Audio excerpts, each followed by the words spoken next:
Ya, jumpa lagi channel Bu Eli Kimia Keren. Salam kimia. Ya, kali ini kita akan belajar bagaimana menentukan rumus atau persamaan larutan buffer tanpa menghafal ya. Supaya kita tidak menghafal, bagaimana caranya ya. Oke.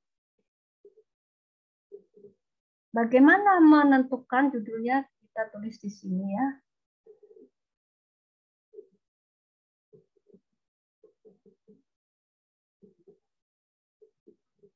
Menurunkan persamaan matematis pH larutan buffer ya. Buffer itu disebut juga larutan dapar bisa atau larutan penyangga ya, penyangga. Nah, tujuannya adalah menyangga supaya pH larutan menjadi stabil ya. Ketika ditambahkan asam kuat atau basa kuat pada jumlah yang tertentu, maka diusahakan pH-nya stabil. Itu fungsi dari larutan buffer ya.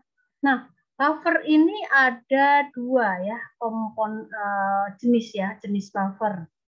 Jenis buffer itu ada dua, yaitu buffer asam, kemudian buffer basa. Ya. Nah, sekarang komponen pentingnya itu ingat, untuk buffer asam itu terdiri dari asam lemah. Ya, ingat garis bawah ya, asam lemah ya. Ini kalian garis bawah asam lemah. Dan basa asam dibalik ya, basa konjugasinya. Basa konjugasi. Oke. Sementara buffer basa itu terdiri dari basa lemah. Nah, sama ya. Jadi kita menggarisbawahi basa yang lemah, bukan basa kuat ya. Dan apa? Ditambah asam. Kalau ini basa, maka ini asam konjugasi. Oke ya. Sekarang kita kasih contoh. Ini kita langsung contoh. Asam lemah misalnya apa yang terkenal? Misalnya kita selalu ingat di ini. CH3COOH ya. Ini namanya asam asetat, asam asetat. Nah, kemudian basa konjugasinya ini lepaskan hanya satu aja. Hanya satu aja yang dilepas, jadi CH3COO-. Atau jika CH3CO- bereaksi dengan logam ion logam, maka misalnya kita pilih Na ya, ion Na+. Jadi CH3COONa, maka kita sebut ini garam. Oke. Atau Na bisa diganti K, Li dan lain sebagainya ya. Nah, sekarang basa lemah. Contohnya adalah yang familiar itu NH4OH. NH4OH atau amonium hidroksida. Dan basa asam konjugasinya ini lepaskan OH- sehingga menghasilkan NH4+ ya. Nah, ini kalau kita reaksikan dengan ion negatif, misalnya dari golongan 7A, NH4Cl, maka ini kita sebut sebagai garam ya. Bisa Cl, F, Br ya, seperti itu. I ya. Nah, ini contohnya. Contoh lain bisa kalian cari sendiri ya. Nah, sekarang kita mau menurunkan persamaan matematisnya ya. Kita turunkan persamaan matematisnya ke next slide ya. Cara menurunkan persamaan matematis pH dari buffer asam. Sekarang yang buffer asam ya. Nah, kita mulai dari persamaan reaksinya, yaitu misalnya kita ambilkan CH3COH ketika bereaksi dengan air, maka akan mengalami disosiasi menghasilkan CH3CO- dan H3O+. Kita tulis ini fasenya cairan, ini liquid, ini cairan, dan ini cairan ya. Dan di sini punya nilai Ka. Setiap persamaan reaksi yang berkesetimbangan dia punya nilai Ka ya. Ka-nya sudah tertentu, bisa kita cari di tabel. Misalnya ini Ka-nya 1,8 kali 10⁻⁵ molar ya. Nah, sekarang kita mengingat teori asam basa Bronsted-Lowry ya. CH3COH ini sebagai asam menurut Bronsted-Lowry ya. Kenapa? Karena dia mendonor satu H ke sini ya. Sehingga H2O ini menerima H dari H2O, maka ini kita katakan sebagai basanya Bronsted-Lowry. Jadi kita pilah-pilah dulu ya.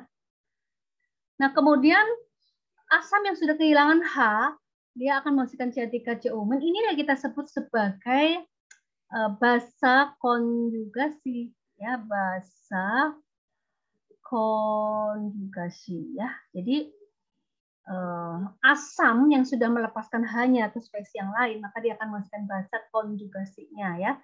Sementara ini basa yang sudah menerima H plus proton ya, atau ion hidrogen dari CH3COH, maka dia ada ketambahan satu H di sini, maka ini kita sebut sebagai asam konjugasi ya. Jadi kalian bisa mengingat kembali. Nah, sekarang bagaimana menentukan pH-nya ya, bagaimana menentukan pH-nya? Maka kita mulai dari persamaannya Ka. Ka ini sebenarnya ketetapan kesetimbangan ya, kelompok dari ketetapan kesetimbangan. Ka adalah menurut hukum aksi massa, Ka adalah perkalian produk dalam fase aqua ini ya, aqua atau aqueous atau cairan dikalikan koefisiennya, karena koefisiennya kan ini satu-satu semua ya. Dipangkatkan koefisiennya, jadi pangkat 1 atau koefisien 1 itu sering tidak ditulis ya. Ini pangkat 1 perkalian spesies dalam molar, dalam konsentrasi molar, dipangkatkan dengan masing-masing koefisiennya. Ini ya. Dibagi dengan perkalian spesies dalam fase cair ya. Ini jadi CH3COH-nya pangkat 1 dikali 1 ya. Jadi H2O ini sebagai H2O ya, tapi H2O itu ingat dia itu liquid. Jadi kita anggap dia konsentrasinya konstan atau kita tulis 1 saja ya. Nah, sekarang untuk mempersingkat tulisan, jadi di sini ada ion hidronium H3O+. Ini kan sama dengan air ditambah H+ ya. Sehingga ini bisa kita tulis sebagai H+ saja. Jadi ini itu sama dengan H+, boleh ya. Nah, maka di sini H+, konsentrasi H+ itu sama dengan Ka kali konsentrasi CH3COOH. Ya. Dibagi apa? Konsentrasi CH3COO-.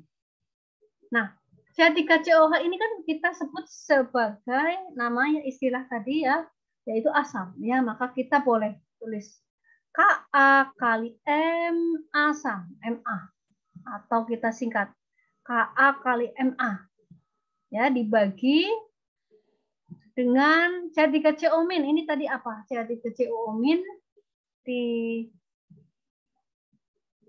di slide sebelumnya ya, ketika dia bereaksi dengan Na atau K atau logam-logam ion logam yang valensinya 1, maka kita sebut sebagai garam ya. Jadi ini boleh ya kita beri istilah garam ya.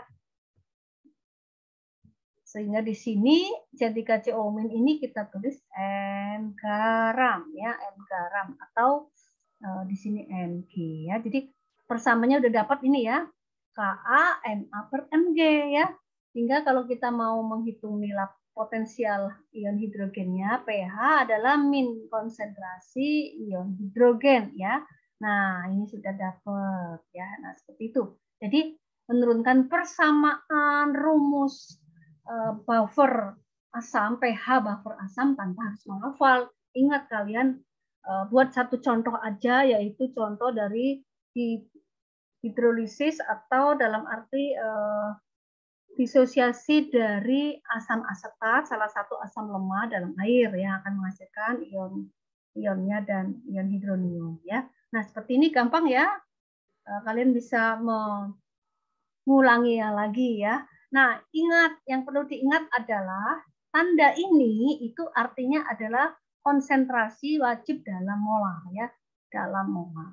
Bukan mol ya. Ingat, molar tidak sama dengan mol. Nah, baik sampai di sini ya. Kalau misalnya ini kita masukkan dalam salah satu contoh ya, contoh soal yang sederhana ya, misalnya ya. Contoh yang sederhana, ini beri contoh satu ya. Misalnya gini, suatu asam Ha ya.